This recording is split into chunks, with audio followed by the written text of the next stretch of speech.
말씀 데살로니가전서 3장 7절에서 13절의 말씀을 통해서 하나님께 어떤 감사로 보답할까, 이런 제목으로 이 시간 우리에게 주시고자 하는 주의 말씀의 은혜를 함께 나누기로 원합니다. 한 언론인이 프랑크 총독에게 이렇게 물었답니다. 행복해지는 비결이 무엇입니까? 그때에 이 프랑크 총독은 빙그레 웃으면서 나는 행복해지는 비결을 모릅니다. 그러나 불행해지는 비결을 알고 있습니다. 라고 말하면서 다음에 두 가지를 이야기했다고 합니다. 그 첫 번째가 이웃 사람처럼 행복했으면 하고 남을 부러워하는 마음이 있으면 불행하다라는 것입니다. 행복해 보이는 그 이웃도 그 나름대로 어려움이 있고 그리고 고통이 있기 마련입니다. 그런 이웃의 처지를 마냥 부러워하지 말라라는 것입니다. 둘째로는 나이를 먹은 뒤에 지난 청년 시절을 그리워하며 그때처럼 행복했으면 하고 원하는 자는 불행하다라는 것입니다. 나이 많은 사람이 젊은 사람 부러워하고 질투하는 것처럼 볼상사나운 것은 없습니다. 이것은 울어도 심써도 안 되는 일입니다. 나이 들었으면 그 나이에 맞는 성숙함과 그리고 아름다움이 있다는 것을 잊지 말아야 됩니다.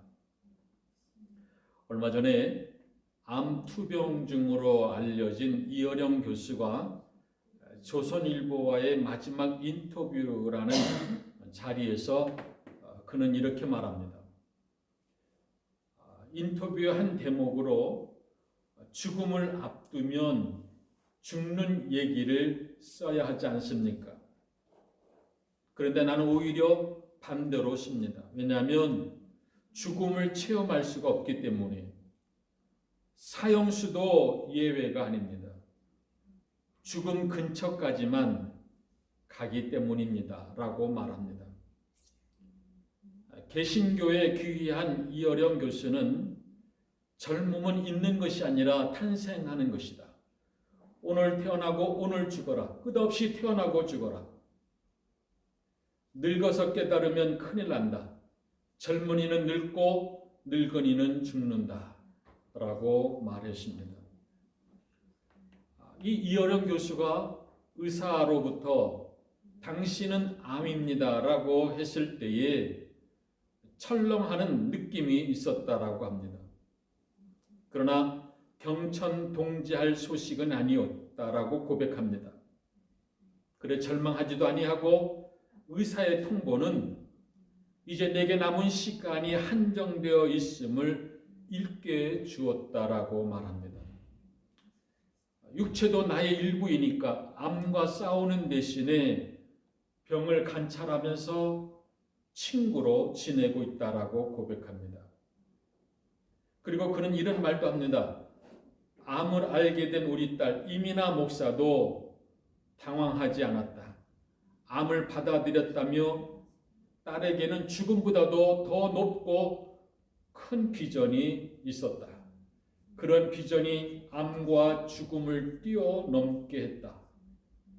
나에게도 과연 죽음이 두렵지 않을 만큼의 비전이 있을까 싶다라고 말하며 내게 남은 시간 동안 유언 같은 책을 완성하고 싶다라고 말합니다. 여러분, 여기에 죽음을 앞두고서도 그 죽음의 너머의 세계를 바라보면서 오늘 하루 충실히 감당하는 가운데에 내 코끝에 호흡이 멈추어지는 날까지 비전과 소망을 놓치지 않고 완숙함의 모습으로 당당히 죽음을 이겨내는 한 노년의 아름다움이 있다라고 생각이 됩니다. 여러분, 오늘도 얼마나 많은 이들이 쓸데없는 근심 걱정으로 일어나지도 않을 그 일들을 상상하며 늘 불만과 들끓고 있는 불평으로 들끓고 있는 그들에게 여러분 무엇으로 채워줄 수가 있겠습니까? 이것은 병리적인 욕망이기에 고통이 있게 마련입니다. 사도 바울은 빌립보서 4장 11절로 12절에서 말씀합니다. 어떠한 형편에든지 내가 자족하기를 배웠노니 내가 비천에 처할 줄도 알고 풍부에 처할 줄도 알아. 모든 일에 배부르며 배고픔과 풍부와 궁핍에도 일체의 비결을 배웠노라. 그렇게 말하고 있습니다. 여러분, 어떤 환경에도 행복할 줄 아는 일체의 비결과 자족할 줄 아는 바울은 여러분 그런 면에서 얼마나 복된 사람입니까? 여러분, 목마른 자에게는 반드시 물이 필요합니다. 여러분, 목마른 자에게 빵을 주면 무엇하며 기름진 음식이 그에게 무슨 소용이 있겠습니까? 오직 생수만이 그의 갈증을 해결할 수 있을 뿐입니다. 그러면 우리 인간의 영혼에게 필요한 것이 무엇입니까? 여러분, 권세입니까? 부귀영화입니까? 명예입니까? 이 모든 것은 헛된 일에 지나지 않습니다. 그런데 이것들을 찾고 추구하며 이것을 얻지 못하여 거기에 따르는 불평과 원망이 얼마나 어리석은 모습입니까? 여러분, 오늘 우리는 신문지상에서 그러한 사람들의 면면들을 보게 됩니다.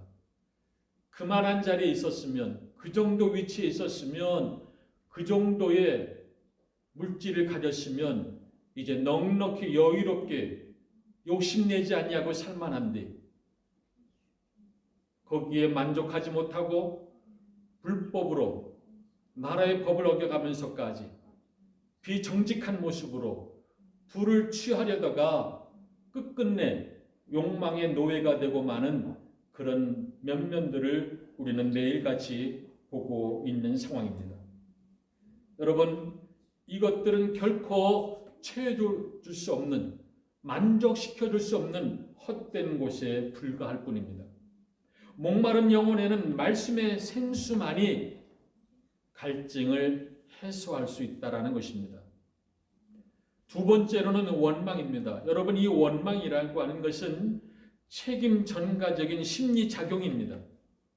무슨 일이든지 잘못되면 스스로 책임을 감당하지 못하고 꼭 다른 사람에게 책임을 전가하려는 사람이 있습니다. 여러분, 우리가 에덴 동산에서도 자기의 잘못을 끝까지 변명하다가 책임 전가하다가 결국 하나님에게까지 하나님이 나와 함께 주셔서 함께한 이가 나로 하여금 범죄케 했다라고 하는 그런 책임 전가적인 면면들을 우리는 보게 됩니다. 여러분, 오늘날은 어떻습니까? 우리가 못 사는 것도 다른 사람이 잘 살기 때문이요, 내가 실패한 것도 다른 사람이 성공했기 때문이라고 그 이유를 타인에게 돌리고 있는 것입니다. 여러분, 이 원망을 어떻게 극복할 수가 있겠습니까? 여러분, 모든 문제를 우리는 하나님 앞에서 생각할 줄을 알아야 됩니다. 비록 사람과의 관계가 잘못되었다 해도 먼저 하나님과 나와의 관계를 생각하고 여기서부터 그 문제의 해결의 실마리를 찾아야 한다는 것입니다. 여러분, 인간 앞에 서면 그 어떤 해결의 길도 찾을 수가 없습니다. 오히려 그 문제가 더 복잡하게 꼬여나가는 것을 볼 수가 있습니다. 그러나 우리가 하나님 앞에 서면 우선 겸손해져서 남 탓할 것 없이 내가 먼저 지은 죄, 내가 먼저 잘못된 행동, 그리고 더 나아가 하나님께 불순종한 것들을 생각이 되어지고, 그리고 나면 어느 누구도 원망할 자격이 없어지게 된다라고 하는 자리에 이르게 되는 것입니다. 자, 이렇게 부족한 내가 누구를 원망한다는 말인가? 이 겸손은 하나님 앞에서만 생기는 것으로 이 겸손만이 원망의 문제를 해결할 수가 있게 되는 것입니다. 또 하나는 미래 지향적인 소망입니다. 오늘 잠깐 어두움 속에 놓여 있다 할지라도 저 앞에 하나님의 복된 약속이 있고 축복의 약속의 말씀을 믿을 수만 있다면 원망하지 않게 된다는 것입니다. 지금 잠깐 당하는 이 어려움과 고난이 앞날에 누릴 영원한 축복의 가정이라고 믿는다면 이 고난을 마다할 이유가 없습니다. 이 고난과 시련들이 합하여 선을 이룰 것임을 믿기에 원망하지 않는다는 것입니다. 불평과 원망을 해결함이 없이는 어떤 여건에서도 행복할 수 없고 그리고 평화를 누릴 수가 없습니다. 뿐만 아니라 불평과 원망은 인간성을 파괴하고 그리고 사회를 파괴하여서 걷잡을 수 없는 파국으로 치닫게 되고 만다는 것입니다. 하나님께서 이스라엘 백성들을 애굽에서 구출하셔서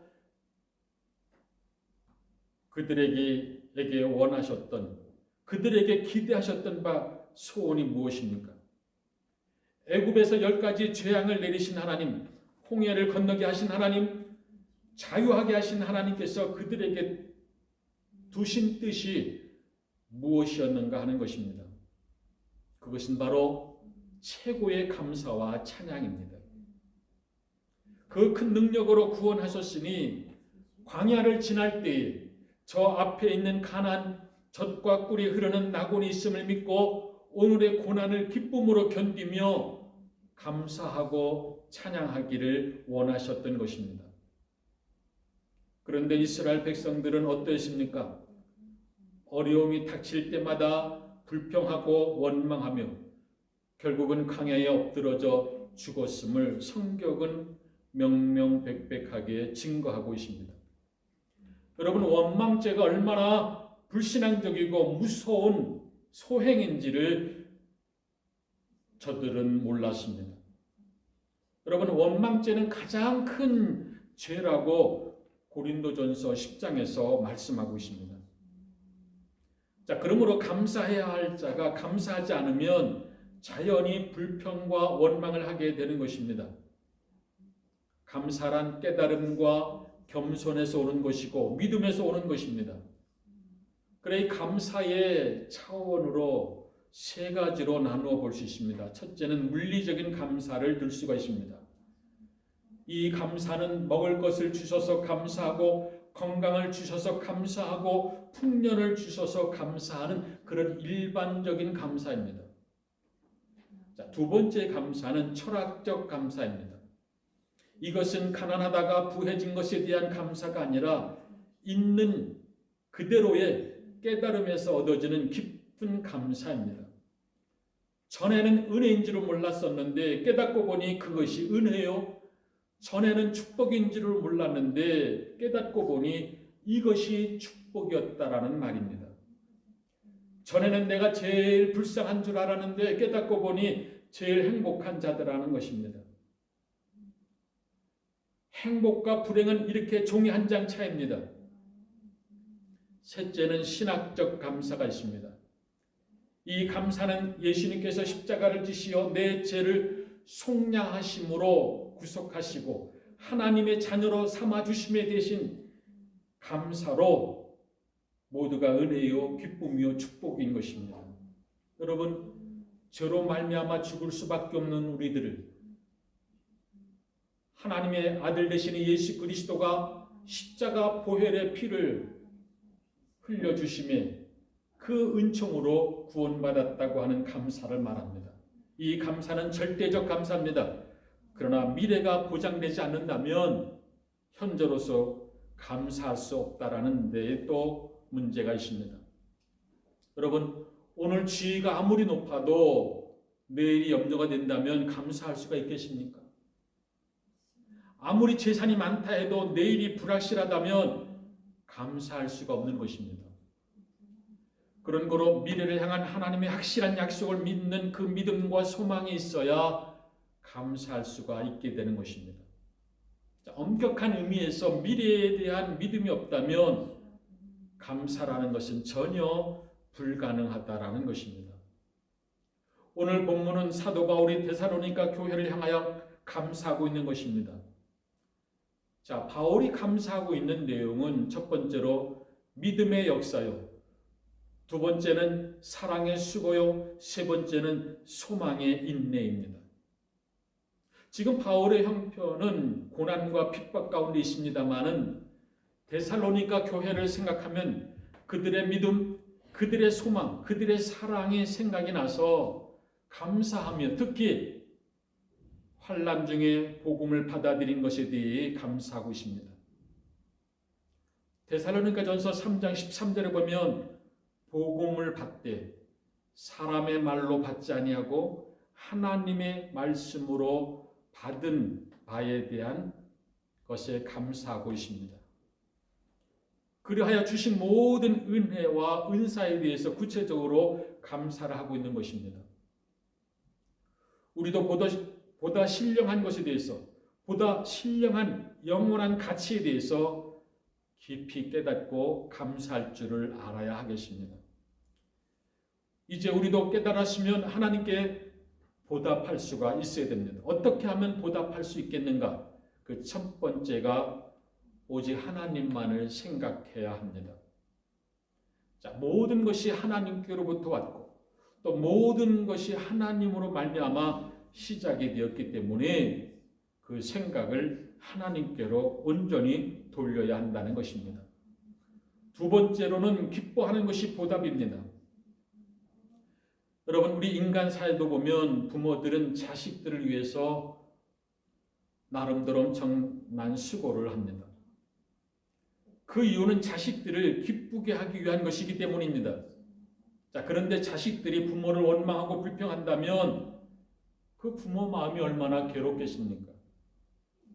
자녀들은 항상 기뻐하는 것이 부모들께 어떤 선물보다도 값진 보답이 되는 것을 잊지 말아야 됩니다. 자, 이와 같이 우리 인간들은 큰 일이든 작은 일이든 간에 하나님께 늘 고마움과 감사로 생각하고 기뻐할 때에 하나님도 기뻐하십니다. 세 번째로는 은혜를 베푸는 것이 보답입니다. 자, 내가 하나님께로부터 은혜를 받았으니 이 은혜에 대한 응답에 합당한 자세를 가져야 합니다. 쉽게 말하면 하나님의 마음을 이해해서 하나님이 기뻐하시는 자를 우리가 사랑하는 것입니다. 하나님이 기뻐하시는 자를 우리가 기뻐하고 하나님이 용서하는 자를 우리가 용서하는 그 봉사와 섬김이 우리에게 있어야 한다는 것입니다. 여러분, 은혜를 아는 자가 은혜를 베풀고 용서에 감격한 자가 용서를 할 줄 알게 되는 것입니다. 우리 집안에 어떤 어른 한 분이 그 말년에 개를 좋아하시게 되었습니다. 자, 그런데 문제는 그 집에 손님이 와도 그 집을 들어갈 수가 없습니다. 개가 너무 짖기 때문에 그 집을 들어가지가 못하게 되는 것입니다. 저희도 몇 번 방문 중에 그냥 대문에서 인사만 하고 돌아온 적이 있었습니다. 자, 그런데 그렇게 개를 좋아하게 된 이유가 무엇인가 물은 적이 있습니다. 그때 이런 말을 하게 됩니다. 사람들은 배신을 해도 개는 주인을 절대 배신하는 법이 없다. 그런 뼈아픈 이야기를 합니다. 그래서 개를 더 좋아하게 되고 개를 더 사랑하게 되었노라고 이야기하는 것입니다. 여러분, 사람은 주인을 물어뜯는 경우가 있지만은 개는 자기 주인을 무는 법이 없는 것입니다. 자, 그러니까 때로는 사람이 개만도 못하다는 소리를 듣는지도 모르겠습니다. 은혜를 모르고 인간관계에서 배신을 하는 사람은 실제적으로 개보다도 못한 인간 취급을 받는 것입니다. 때때로 자식들에게, 이웃들에게, 다른 사람들에게 배반당하고 오직 답답하면 개에게 그런 안위를 얻으려고 할까라는 생각도 해보게 됩니다. 자, 이렇게까지 타락된 인간을 어떻게 무슨 말로 변명해야 합니까? 감사할 줄 모르는 인간은 어디서나 무슨 일이든지 불평과 원망으로 가득 차 있다라는 얘기입니다. 자, 거기서 끝나는 것이 아니라 그러다가는 하나님을 원망하고 나아가서는 자기를 원망하며 끝까지 그 자리에 벗어나지 못하다가 비참한 모습으로 생을 마감하는 자들이 얼마나 많습니까? 자, 불행과 불만은 원망에서 비롯됩니다. 불만과 원망의 뿌리는 불신앙의 원인이 된다는 점을 우리가 잊지 말아야 됩니다. 우리는 다시금 믿음을 새롭게 하며 겸손해져야 되겠습니다. 자, 그리하여서 과거의 은혜를 깨닫고 하나님이 주신 은혜를 깊이 감사하며 앞으로 주신 축복의 약속을 미리 바라보는 그런 기쁨의 감사를 드려나갈 것입니다. 프랑스의 격언 중에 피해는 모래 위에 써놓되 은혜는 대리석 위에 써놓으라 라고 하는 말이 있습니다. 여러분, 그 누군가로부터 피해를 입으십니까? 혹은 원망할 만한 섭섭한 일이 있었습니까? 이것은 곧 잊어버려야 합니다. 그러나 은혜는 그대로 새겨놔야 합니다. 여러분, 그 누군가로부터 은혜를 받은 적이 있습니까? 사랑과 신뢰와 존경과 감사를 받은 적이 있습니까? 이것은 대리석에 새겨놓은 글처럼 영원히 기억하라는 것입니다. 이제 말씀을 맺습니다. 등불을 주신 하나님께 여러분 우리가 감사하십시다. 하나님께서 별빛을 주실 것입니다. 캄캄한 밤이라도 별빛을 주신 하나님께 감사하십시다. 하나님께서 밝은 햇빛을 주실 것입니다. 햇볕을 주신 하나님께 감사하십시다. 의와 선의 대왕이신 그리스도를 주실 것입니다. 그리스도를 주신 하나님께 온 정성을 다하여 감사하십시다. 하나님께서 우리에게 필요한 모든 은사를 선물로 주실 줄로 믿습니다. 이런 믿음의 감사의 신앙이 오늘 저와 여러분의 삶 속에서 차고 넘쳐날 수 있기를 주의 이름으로 간절히 축원드립니다. 기도드리겠습니다. 은혜로우신 아버지 하나님, 우리는 어리석게도 있는 것을 이미 주신 것을 감사하기보다는 받지 못한 것에 대한 불평과 원망으로 살아왔던 삶의 시간들이 있었음을 주님 앞에 고백합니다. 오 아버지 하나님, 우리의 감사가 부족했음을 깨닫습니다. 하나님, 이제 우리의 모든 삶의 전체가 감사를 향하여 나가는 한날 한날의 삶이 되게 해주시옵소서. 우리의 입술 끝에서, 우리의 생각에서, 우리의 행함 속에서 나오는 모든 것들이 감사로 시작하여 감사로 맞춰질 수 있는 은혜의 성숙함이 있어지도록 인도해 주시옵소서. 예수님의 이름으로 기도드리옵나이다. 아멘.